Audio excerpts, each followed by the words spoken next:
Ahoy mateys, my name is Cullen and this is my 1978 Chris Craft Corinthian.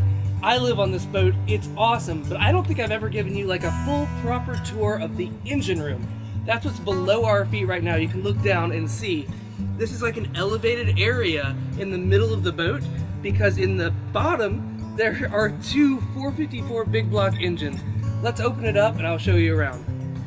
This couch just kind of folds up.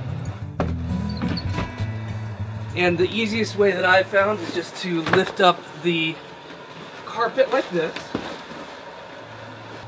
There's this other section that lifts up. Now, a lot of boats have an easy access panel like underneath a staircase. So because this part is lifted up, you have to get up here. So there's going to be stairs right there, and there's a staircase back there. You don't have to look around. But those sometimes lift up, and you can crawl through them.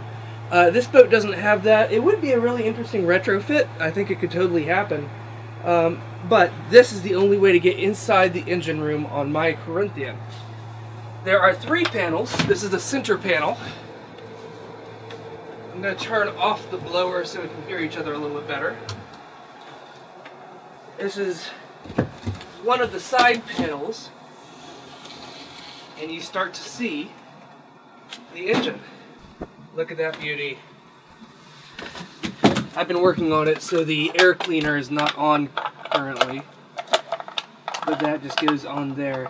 These are basically 454 big block Chevys. That's one of the largest production engines ever commercially available to just consumers. They've been marinized, which means they've been converted to work on boats. Chris Craft bought these engines from Chevy and hired an outside company to add these big heat exchangers. Oh, that's the heat exchanger, and these are the exhaust risers. The main difference is that instead of using a radiator to cool the coolant, it uses water from underneath the boat. So engines are already water cooled like this. This is water cooled, if that makes any sense. So you've got the coolant that flows through the engine, and that is non-corrosive. It won't do any damage to the engine. And then it sucks up water from underneath the boat through this system of lines and filters it through these risers. There's a pump that pumps the water through to a series of tubes inside this heat exchanger. The internet, it's a series of tubes, which are in close contact with the coolant. So that heat from the coolant is transferred to the water flowing from underneath the boat to out the exhaust. And that's because there isn't a lot of airflow through this engine compartment while you're moving, but there's so much water on a boat. Yeah, so it's pretty cool like that. There's a couple of other minor changes. The main problem is you don't want any kind of open air spark. And especially in 1970s, stuff like a distributor or a coil, an ignition coil, or a alternator would have an open spark from electrical brushes. You can't have that on a boat because this is a confined space. It shouldn't accumulate gas. And that's what that blower engine was, or that blower motor was at the beginning that I turned off, was something to suck the air out and just kind of cycle it through. But if there is, for whatever reason, an accumulation of flammable gas in the engine bay, and there's a spark that goes off, that's bad. Just did a full oil change and just kind of an update to these engines, just making sure everything's in running shape.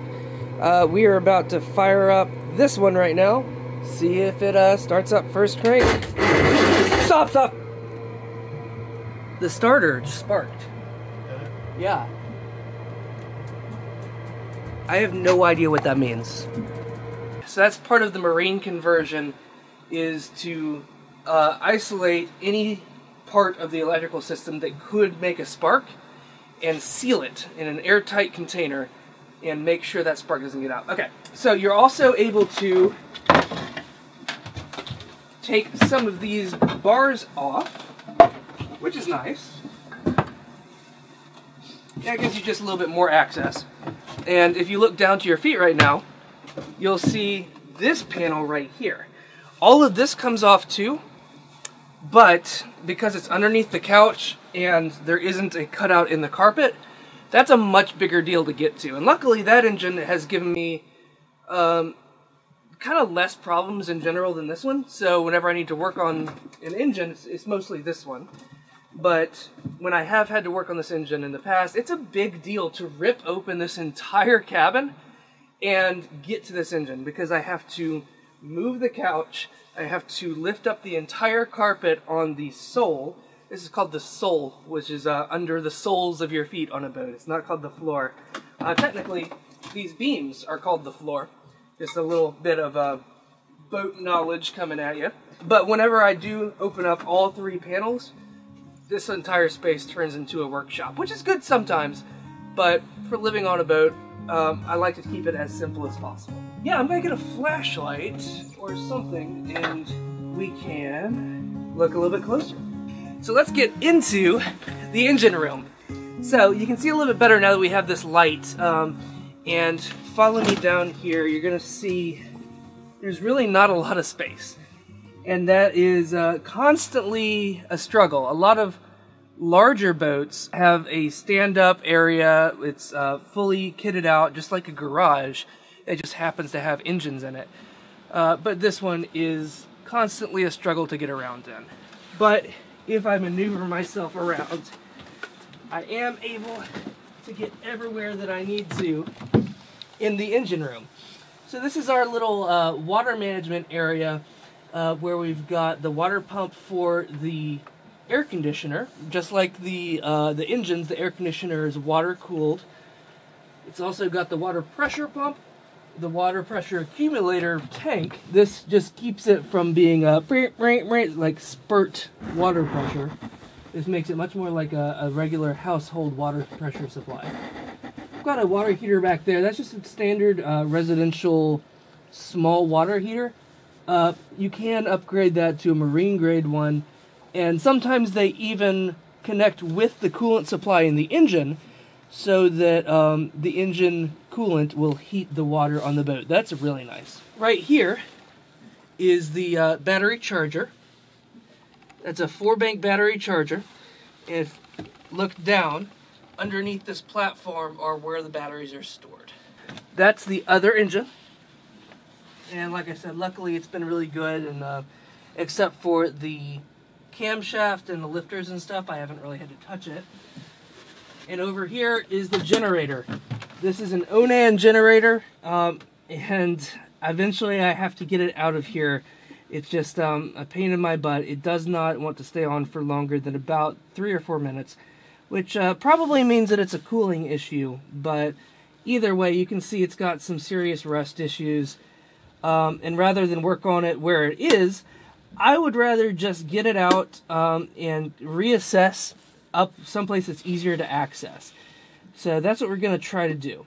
But that's for a different video. Right now we're just talking about what's inside the engine bay. Up here you can see a fire extinguisher, and that's hooked up to a system to keep things safe if anything happens. And that's pretty much all that's in here. That's party time. Oh man. So that's a real quick tour of the engine room of my 1978 Chris Craft Corinthian. Hopefully that gives you a little bit more of an understanding of what it looks like, what's down there, out of sight, out of mind in a way. Where it's so easy to forget that I live on top of 2 enormous engines and all the machinery that it takes to keep this boat above the water. Man, this really is my childhood dream. I live inside of a machine. And right now, me and my cameraman, we're going to crawl around inside for a little bit and try to get that generator out. So hopefully that's the next chapter in our repair journey. Alright, thanks so much for watching. Let's get at it. It's so messy in there, dude. I hate this.